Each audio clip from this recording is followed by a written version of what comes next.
Thaumatrope. Materials: copy paper, pencil, markers, scissors to use with a grown-up's help, tape. Optional materials: string, hole punch, lid. To make a thaumatrope, take a small piece of paper and fold it in half. Trace a circle on both sides of the paper.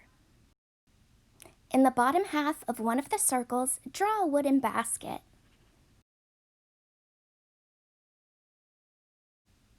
Outline the basket with a black marker and color in the rest with a brown marker.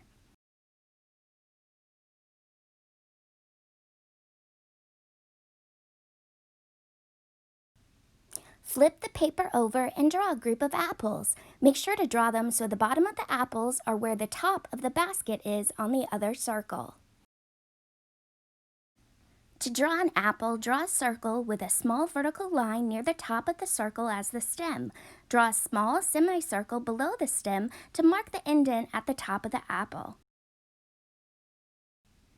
Color the apples in with red, yellow, and green markers.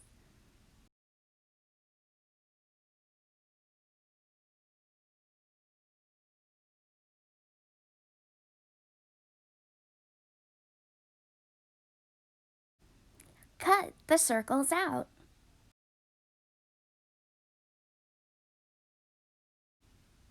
Tape the two circles on either side of a pencil.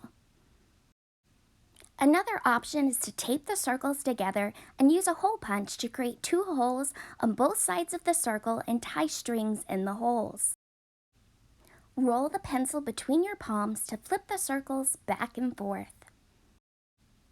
Soon it will appear as though the apples are in the basket due to an optical illusion called persistence of vision. Now you have a thaumatrope. Thanks for watching. Follow us on social media, #AppletonMuseum@home.